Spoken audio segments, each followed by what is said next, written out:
It definitely wasn't pretty, but the West Virginia Mountaineers are going to win and beat Robert Morris 45-3 after a dominating second half. But there is an awful lot to fix with this squad.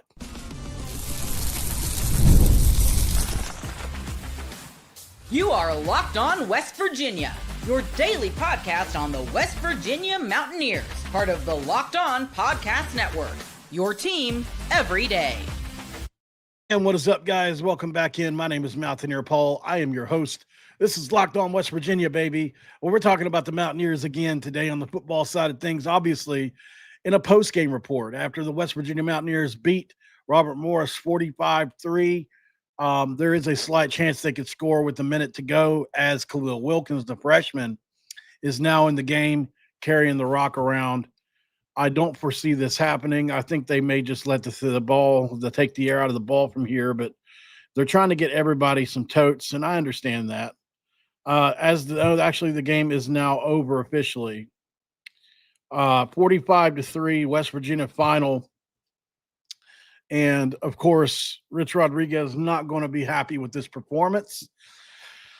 4 first-half fumbles, 3 of which you lose. Not going to be good enough, obviously. And if you do this against Ohio next week, it'll be a lopsided win in Ohio's favor. You can't give the guy like Parker Navarro the rock that many times. We know that. We talked about that already.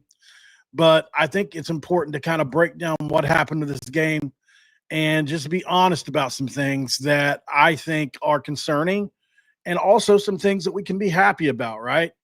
There are things to clean up, absolutely. There are some things I'm concerned about long-term as well. And so, I mean, let's get right into it. If you look at the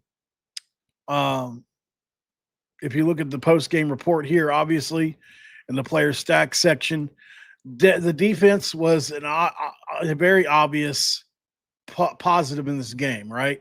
The West Virginia Mountaineers defense was swarming. It was absolutely everything that we wanted to see out of the defense. They even got a couple turnovers, which was terrific. We wanted to see that as well. But, there were some openings, right? There were some drop balls from Robert Morris that's not going to happen next week. It's definitely not there's a lot to clean up on the defensive side as well. It's just that Robert Morris didn't really have a quarterback that could make the throws necessary to exploit some of the openings we had, because they had guys that were open several different times that would have extended drives, got them into a rhythm, and it just didn't happen. So overall, the defense played excellent, especially in run defense. I thought the defensive line was as good as advertised. No wonder, though, we heard all camp that our offensive line was struggling to get push.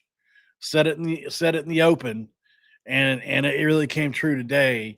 Our offensive line struggled to get push at times today against Robert Morris. They wore them down eventually, no doubt about it.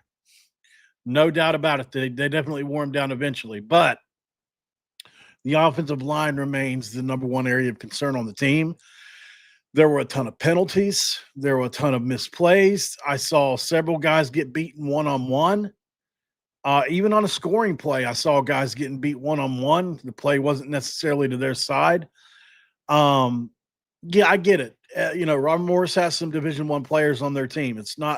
I'm not going to throw a ton of shade at Robert Morris, as far as the individual players go, but we should whip those guys, right? Especially with some of the guys we brought in.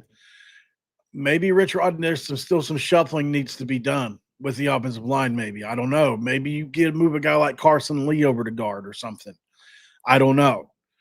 But the offensive line definitely – I don't know if this iteration of the offensive line is going to be the last one you see. That's the number one point. Obviously, Nico Marchiol played a very good game. I'll say that. 17-20, 224 yards and a touchdown. He also had 56 rushing yards on 13 rushes and another touchdown. He was not the issue at all today, although I felt like it was a very vanilla, like I told you guys, it's going to be a vanilla offense today. Was it not vanilla? It was very vanilla. There was none of the razzle dazzle. There was none of the stuff. They didn't want to put anything on tape for Ohio or anybody else to see, right? Why even do that? So I think they stuck to some things that so here's what I want to tell people. Like, yes, the offense looked kind of bad at times today, but they weren't running the full package. Like I told somebody else, probably a third of that was what we can do with this offense with Nico in the game. Also, I feel like Jalen Henderson looked really good when he came in the game. I still don't believe there's a huge separation. Now, I do think Nico has proven to be a better thrower of the football. We saw that today. He looked very good in throwing situations. Unfortunately, there was pressure on him from Robert Morris too many times, and they had to throw quick passes. So teams that have a good pass rush, we're going to struggle with. Rich Rodriguez is talking right now.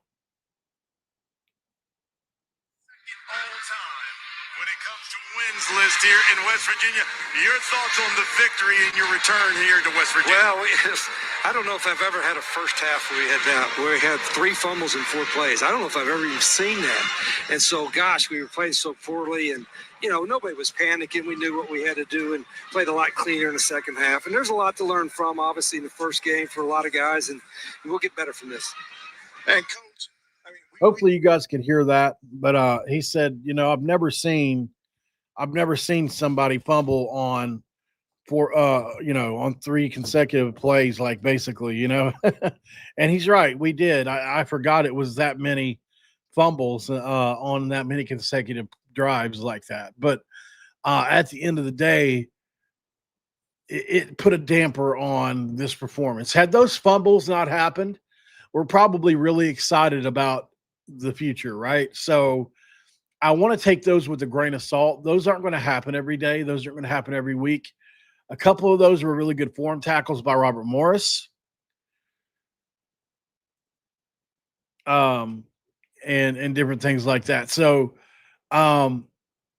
let's get to the stats, though, and look at some things on here now that we were talking about. So Jaheim White had 18 carries for 93 yards and 2 touchdowns. Scotty Fox Jr., two carries for 63 yards and a touchdown. He looked really good when he went in there. Maybe he should be the backup. I don't know. Sincere Bowers, yes, 7 carries for 57 yards and a touchdown. Guys, can we just be honest here? There's no way Sincere Bowers shouldn't be the backup running back. I love Clay Ash. I thought he ran hard today. So part of me wonders if they held those guys out because they've been injured a little and they wanted to save them for Ohio. I guess we'll see, but I certainly think Sincere Bowers earned number 2 status today. Anybody else disagree with that? Sincere Bowers earned some number 1 carries today, in my opinion. He looked really good, and I feel vindicated about Sincere Bowers, as I always knew he was going to be. It's on tape. I mean, like I said, it's on tape with him. Obviously, he only got 7 carries. Imagine if he'd have got 15 or something. I definitely think there are some carries for him, and we'll definitely see what that looks like going forward for Sincere. But I'm very proud of him, and he knows that, and I told him that, and we talked before the game, and he was ready to go. So I'm just so glad he got carries. I was worried about it. Congrats to Clay Ash for making number back number 2. That's probably one of the biggest shockers of the game for me, was to see him come in second. I'm assuming that's based off practice, right? And he has absolutely earned carries in this offense. Clay Ash has earned that. I'm not here to bash Clay Ash at all. I just think Sincere Bowers is an explosive player that you have to give the ball to a little more. Unfortunately, Justin Smith-Brown went in the doghouse. I wanted to see more out of him. Rodney Gallagher only got a touch. Cam Vaughn is an absolute stud. He's the best player on our team. That includes quarterbacks, I think, and we're very lucky to have him. We haven't had a number 1 receiver like Cam Vaughn since David Sills and Gary Jennings. That's how long it's been. I think he's better than Winston Wright. Like, just already I can tell. I think he's a step above even Winston Wright was. And I know Winston Wright had like 1 million catches one year for us. But I think Winston Wright, he was 5'10" or whatever, 5'9". And where, Cam Vaughn is 6'2", so he's got size. Unfortunately, he had the fumble. And here's something I saw today. A lot of guys carrying the ball on the right hand going down the left sideline. They're going to have to work on ball security a little. I think that just happened today. I don't think it's going to be a problem going forward. That many fumbles. It was definitely fluky for sure. But, I just want to say that next week is going to be a pretty scary game for us. And there's so much riding on it because of the brawl and College Game Day and the whole thing. I got a lot more thoughts. If I'd have had time, I would have wrote them down because I'm all over the place. Let's go to break. Come back and we'll get a little bit more focused. Let's just talk about some things that I think were bad, just plain out bad. We'll talk about the bad parts, and then we'll talk about the very best things that happened today next. And this episode of Locked On West Virginia going to be brought to you by Game Time. We're talking about Game Time on this one, a lot of reasons, because college football's back. And I couldn't be more excited. The tailgates, the rivalries, the energy in the stands. There's literally nothing like it, but let's be real, guys. Actually getting tickets can feel like more of a battle than the game itself, where there's endless queues, hidden fees, prices jumping at checkout. That's why I use Game Time, the app that gives the advantage back to the fans. It's the easiest way to score last-minute tickets at the best prices with no surprise fees at checkout. What you see is what you pay. Actually, I pulled up Game Time, and in just a couple of taps, I saw some pretty cool deals. I'm actually talking about West Virginia games for as low as 25 buckaroos, guys. So I love that the app is streamlined. It's easy to figure out. You don't have to click a bunch of different things. You don't have to search for a bunch of different things. Just type in West Virginia and find out how much their tickets cost. You can also take the guesswork out of buying tickets today with Game Time. Download the Game Time app, create an account, and use code LOCKEDONCollege for $20 off your first purchase. The terms are going to apply, but if you create that account, do the promo code LOCKEDONCollege, LOCKEDON. COLLEGE for $20 off today. Swipe, tap, ticket, go download today. Swipe, tap, ticket, download Game Time today, and then ask yourself the question of all questions. What time is it? It's game time. It's segment 2. Let's crack a victory do as we talk about the Mountaineers. Do you love the Mountaineers? Do you got love for the Mountaineers? Let me hear you say, hell yeah. The Mountaineers, baby. We got the W. That's all that matters. There is a lot to critique, and I want to talk about it first. Then we can get to the rest, okay? I just want to get it out of the way. I hate being specific, guys. It's really hard. And maybe it's confirmation bias. Maybe, because it's unfortunate because this person's family watches the show. And it's like, it makes it really hard. You get what I'm saying? Like, I don't want to sit here and talk badly about anybody's kid. I don't want to sit here and talk. But I feel like Kimo Macanioli had a rough day at times today. And I'm not saying he should lose his job. I'm not calling for his job or anything.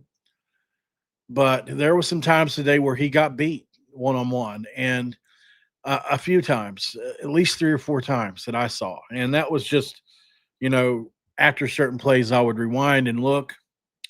He's not the only one. Landon Livingston got beat a couple times today. But this is the first game, right? You're right, Drumwolf. Mistakes are normal. But getting beat one-on-one by a guy in the FCS, I need to see some improvement there. I'm not calling for any job. I'm not saying he should be benched. He had also some good plays.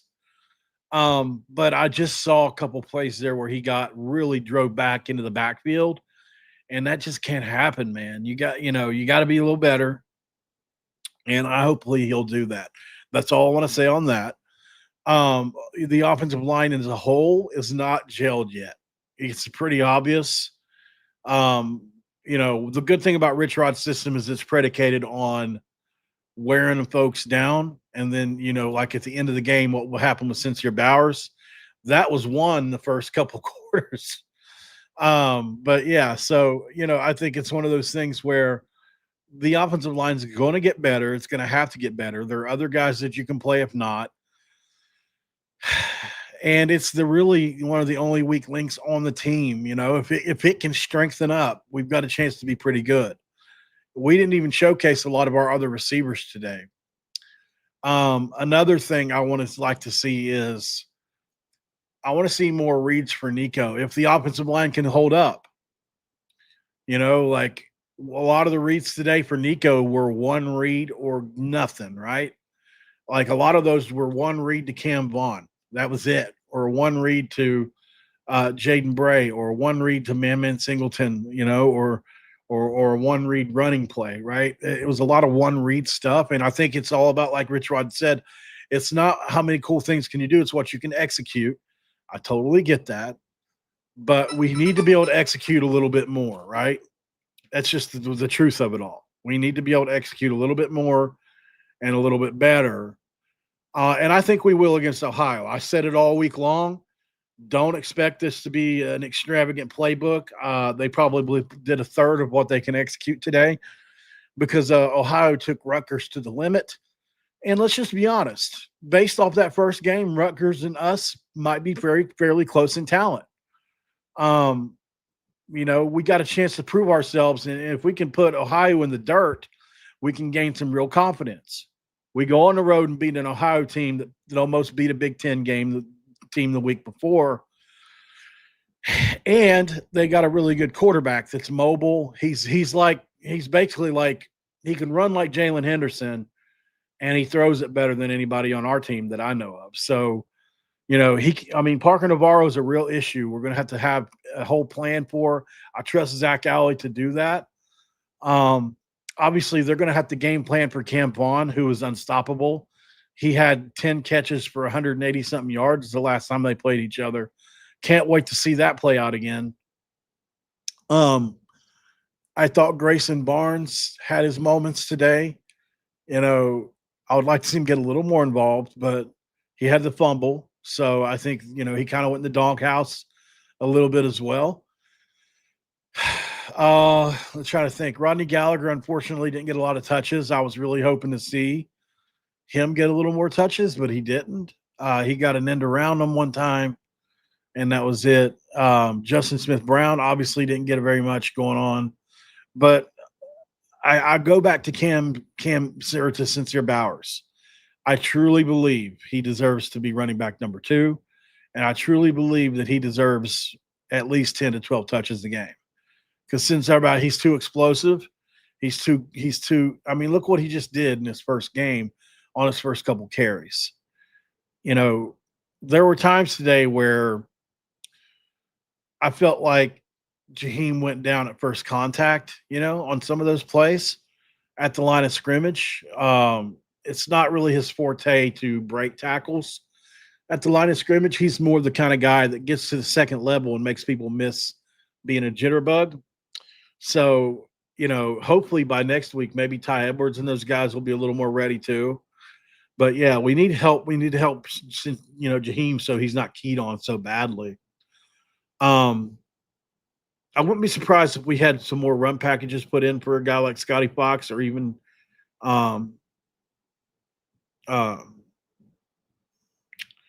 goodness gracious, brain part, Jalen Henderson. So, I think it's going to be interesting to see what they do next week. It's from a schematic standpoint. Total yards, West Virginia had 606 total yards. It don't feel like it, does it? It just don't. I don't know. I think it's the way that the drives went. We had a couple big plays. Whenever we played against teams when it was like Will Greer and those boys, it was like every play is a big play, right? It's like 15 yards, 15 yards, 15 yards, right? As to where today it was like 2, 11, 4, 6, 15. Like it was just kind of herky jerky. So, and it adds up to 606 yards. You're going to come out of this as one of the best defenses in the country in week 1 with holding them to 123 total yards, 70 passing, 53 rushing, 1 yards per play, and 11 first downs. You got to your goal of 29 first downs, which is one of the program must-haves per week. Third down efficiency's got to improve. 50% against an FCS team, actually a little less than 50% against an FCS team is not good enough. You got to be better. We'll take 2 out of 3 on fourth down. 76 total plays is nowhere near the amount of plays Rich Rob wants to run. He wants at least 30 more plays a game than that. Actually 40 is what he would like to have. 3 punts is good. You'll take that every day, every week. You'll also take 11 punts for the opposition. 9 penalties for 69 yards. That's going to get you beat some weeks. And we had some rough ones today. The 3 fumbles lost, the 9 penalties. Both of those things are so bad to the point that you have to, without a doubt, fix them. Or it's upset city in Ohio next week. It's a true trap game. You've got a game you can look ahead to the next week and possibly game day if you beat this team. And I don't know. It's going to be a tough week next week. So after the break, let's talk a little bit more about it. Should we be scared of Ohio? We talk about it next. What is up, guys? This is a listener survey for Locked On West Virginia. When we want to hear from you, we put together a survey to learn more about our listeners and make your favorite podcast even better. This is your chance to tell us what you like, what you don't, and answer questions about our advertising. Go to lockedonpodcast.com/survey to get started. Everyone who completes the survey will be entered for a chance to win up to $100 gift cards. Again, that's lockedonpodcast.com/survey, where you can also find the link in the show notes. Appreciate that for helping us out. And, of course, we would be nothing without our friends over at Upside. And we talk about Upside for multiple reasons on the show, but none any more than, hey, look, are you still paying for full price for gas? Locked On West Virginia fans, stop leaving money behind. Get real cash back every time you fill up the truck or the car or whatever with the free Upside app. Simply download the Upside app in the App Store or on Google Play today and start earning cash at the pump today. Use my limited time promo code FOOTBALL and get an extra 25 cents back per gallon on your first fill up. You can make up to $300 a year just from buying the gas you already need anyway. Come on, man. At first, I thought it was too big to be true, but it is totally legitimate, actually. Real people are getting paid to make their daily commutes, go to the football game, what have you, and you can do it too, man. All you got to do is download the daggone app. It's a free Upside app, and you can cash out anytime to your bank, PayPal, or e-gift card, or Amazon and other brands. Don't let this offer drive by. Download the free Upside app today and use my limited time promo code FOOTBALL for a limited time 25 cents per gallon bonus. That's promo code FOOTBALL. Offers vary by user and location. Just do me a favor. Go to upside.com for terms and conditions. Football. Parker Navarro, guys, is a monster in the game, right? Somebody posted a clip with him, and it was the lyrics to a song with Parker Navarro, and it said, I'm a monster in the game. They call me Ray Lewis. 52 in this clip if you want to jump stupid. Oh, God. Hopefully he doesn't have 52 points in the clip, right? Obviously, I think our defense is going to be ready for some of the challenge. Trey Hendricks is an issue. Ohio's let's just look up Ohio's stat line versus Rutgers. Let's do that really quick. Ohio versus Rutgers. I wanted Ohio to win this game pretty badly. So Parker Navarro in this game, 21 to 29, or 21 to 31, 239 yards and 3 touchdowns. And Parker Navarro also had 9 carries for 93 yards and a touchdown. Chase Hendricks had 9 receptions for 115 yards. Beyond that, nobody did much. Rodarte is a pretty good player, number 3. Pugh is pretty good, number 12. They say Bruno and Gossett are good. They got like 3 tight ends, as you can see. Bangura, I heard his name a couple times in other fashions, like on runs and different things. So, they've got some dudes on the offensive side of the ball. They can absolutely make problems for us if we don't have our stuff together, right? So we need to have it together in this game for sure, because Parker Navarro is just that guy, right? We cannot mess this one up, y'all. We got to get this win. We just have to, even if it's by 3 points, just to have the game day experience in Morgantown. I mean, it's got to happen, right? So, all right. So I'm trying to pull up Parker Navarro here. All right, here we go. He's only got 725 followers. That's mind blowing for as good as he is. Here's Parker Navarro's page. Number 13 for the Ohio Bobcats. Shocking to me, as I've already told you guys, that he is not committed to anybody else. Name a person. It's shocking to me that he's not committed to them. He's that good. And, at the end of the day, man, this is a guy, I mean, you can see right here, he's already won bowl games. He's already been a MAC champion. And you look at him on film and it's like, holy cow, man, he's a good player. So, yeah, obviously tomorrow about a couple guys in our squad as well. But, generally, man, this is a dude that is going to be an issue for us if we don't get him under control. So I was hoping there was a couple highlights of him on here. I'm not seeing it. So, I'll just say this. We're going to have, I trust Zach Alley to have a plan.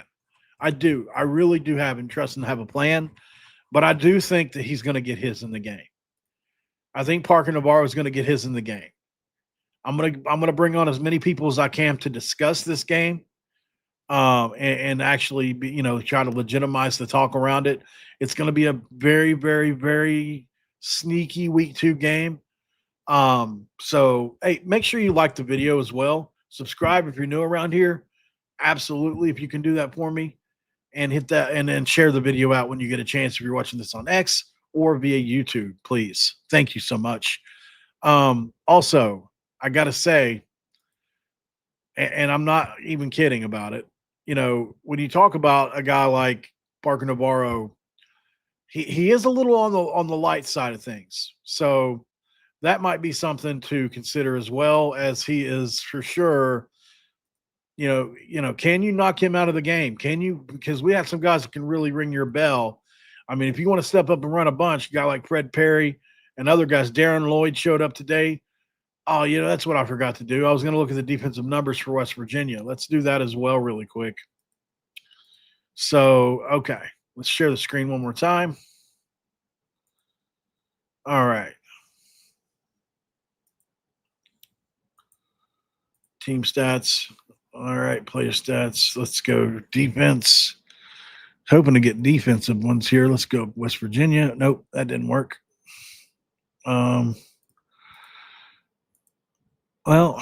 let's see. There we go. All right. Why? I clicked on the wrong game. I clicked on Baylor. Goodness gracious, what's going on here? Robert Morris. All right, player stats, West Virginia. There we go. I started seeing Anthony Wilson, and I'm like, what in the hell's going on here? It looks like maybe they don't have the defensive guys on here just yet. Nope, they don't. Okay, well, it is what it is there. We've already looked at all the main stats to be looked at here as far as total yards, passing yards, rushing yards, yards per play, the whole thing. It's all excellent. Definitely something to be proud of for sure. I think I'll just leave you with this. I love Nico. I think he played an excellent game. He's definitely earned the starting job. But I wouldn't mind seeing some packages for Scotty or Jalen, who brings a little different dynamic than him. Obviously, Nico is physical. He can run a little bit, but we need, wouldn't mind seeing a more explosive guy run a couple packages too during the game, just for something to switch it up with. And please put Sincere Bowers at the number 2 running back spot. That's all I ask. I think he deserves it. He really earned his stripes today on those couple runs.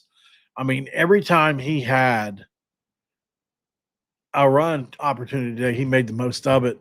And I think one of his big runs got called back, did they not? So, all right, let's go to ESPN. We'll try ESPN really quick because people were telling me in the chat.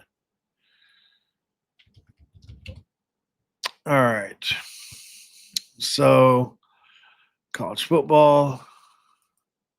Marshall's getting mollywopped by Georgia.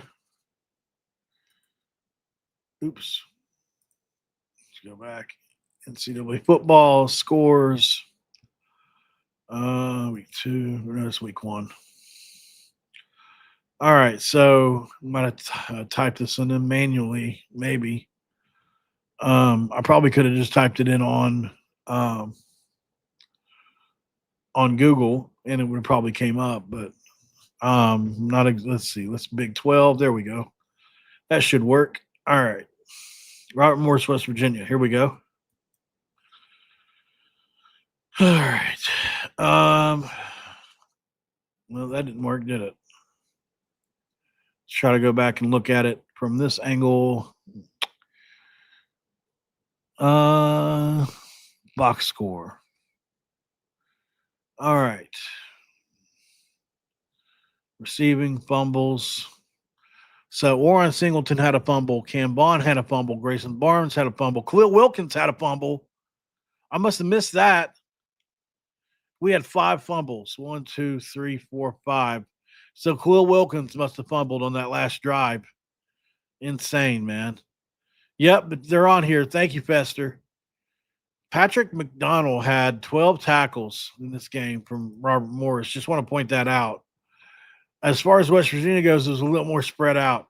You got Chase Wilson leading the charge with 6 tackles, 2 solo, a sack, and a TFL.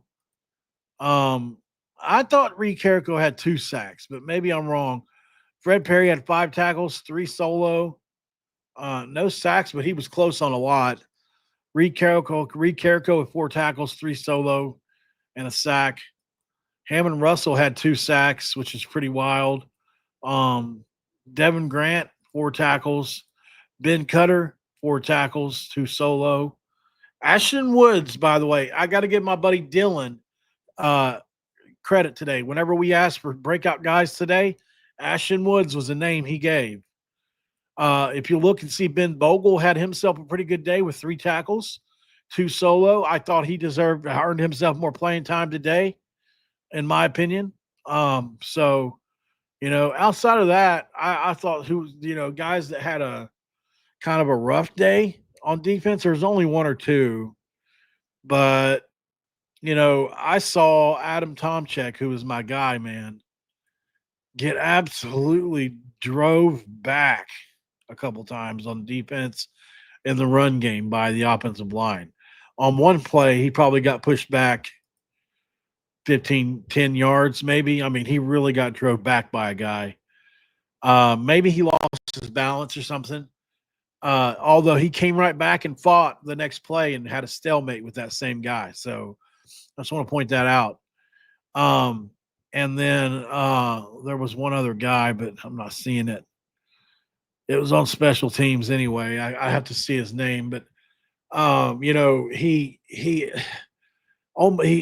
the punter one time. I was like, gosh, man, like our guys were getting kind of dangerously close to that punter as well. So, a lot of different things to look at with this. I'll just say that we got the win. We pulled away in the second half. We covered, which is ultimately good teams cover. And while we got to see a lot of the future for this program, Scotty Fox obviously is one of those guys really excited about. Sincere Bowers, obviously really excited about. And we got a little bit of everything in this one. So overall, very happy with the performance of the team. It's just, it was ugly at times. Thanks for making Locked On West Virginia your first listen and for being a part of the Locked On Podcast Network. We talk about your team, the Mountaineers, every single day. Make sure to check me out later or tomorrow, guys. If there's anything else that comes out with injury or, anything like that, we can talk about it then. But hopefully nobody's hurt. Hope everybody's healthy. And we'll talk on the next one, guys. Share, like, subscribe. Please, if you're watching this video, copy and paste the link and share it somewhere, whether that's X, Facebook, or what have you. I would really be very appreciative of that. Until then, guys, thank you so much for being here. I'll be doing a ticket giveaway for Pitt as well. So I'll tell you what, go ahead and start liking, sharing, subscribe. Share this video out, this one right here. Show me proof that you shared the video out, and I'll pick a couple people to throw in the Pitt drawing next week. So if you're watching this right now, copy and paste the link in here, share it to X or Facebook, and find me on Discord, which should be in the thing here. Also at Paul Mountaineer. And I will give some Pitt tickets away if you can, if you guys message me or prove that you shared this video out on a social media somewhere. All you got to do is hit copy and paste on the link up where the YouTube, where you type youtube.com. You can literally share that out, or you can go down to share on the video and click share. But all those things will work. Just show me you did it, and I'll pick a couple people at random to put in the Pitt drawing. All right, guys. Appreciate you for coming in. Make sure you check out the next couple videos I'm doing. They're going to be out of Ohio. They're going to be really important. We're going to have a good time with it. Should have their play-by-play guy on. And I'll see you guys later or tomorrow. I'm out of here.